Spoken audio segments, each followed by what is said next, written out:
সংসদে দাঁড়িয়ে তারা কান্নাকাটি শুরু করে দিত, কিন্তু এটা নিয়ে তাদের কোনো এখন আওয়াজ নাই, আওয়াজ কমে গেছে। মানে কি একটা অবস্থা।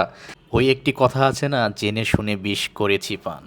গতকালকে এনসিপির শীর্ষ নেতা second in command doctor Hossain সংসদে দাঁড়িয়ে একটাবারও তাদের উপরে বোমা হামলা হয়েছে, তাদের উপরে কটকেল বিস্ফোরণ হয়েছে, সেটার জন্য একবারও বিচার চাইলেন না, একবারও তদন্ত চাইলেন না।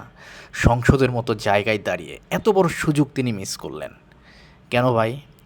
আপনারা হামলা হওয়ার সাথে সাথে তারেক রহমান জবাব দেয়, স্বরাষ্ট্রমন্ত্রী জবাব দেয়, আপনারা পার্লামেন্টে দাঁড়িয়ে কেন বিচার তদন্ত চাইলেন না? মাইনকা চিপায় যখন পড়ছেন, কোনো ধরনের যখন উপায় খুঁজে পাচ্ছেন না, ফিনিশিং দিতে পারছেন না এই নাটকটার, কেন ভাই?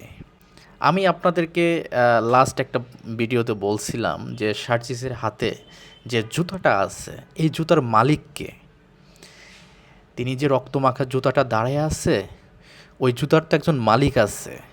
যে ব্যক্তি আহত হয়েছে, যার পাটা উড়ে গেছে, সেই পাটা কোথায়? সেই পাটা আমরা দেখতে চাই। সার্জিস আলম কি ব্যাগে করে জুতাটা নিয়ে আসছিলেন, নাকি ওই ঘটনাস্থল থেকে জুতাটা তিনি সংগ্রহ করছিলেন? সেটা তো আমাদের জানা লাগবে। তো এনসিপি আক্তার নাহিদরা বিচার তদন্ত না চাইলেও আমরা বাংলাদেশের জনগণ এটার তদন্ত চাই, এটার বিচার চাই। আমাদেরকে বুঝতে হবে, আমাদেরকে জানতে হবে, এটার শেষ দেখা আমাদেরকে দেখতে হবে। আমি প্রশাসনকে বলবো, এটার সঠিক তদন্ত হতে হবে, এটার সঠিক বিচারটা হতে হবে।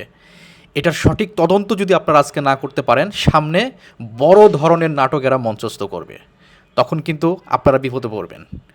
সুতরাং আপনাদেরকে এই নাটক উদ্ধার করার জন্য অবশ্যই আপনাদেরকে তদন্তে নামতে হবে, এবং এনসিপিকে তারা যে একটা ভণ্ড, একটা প্রতারক, মুনাফেক, সেটা আপনাদেরকে প্রমাণ করে দেখাতে হবে।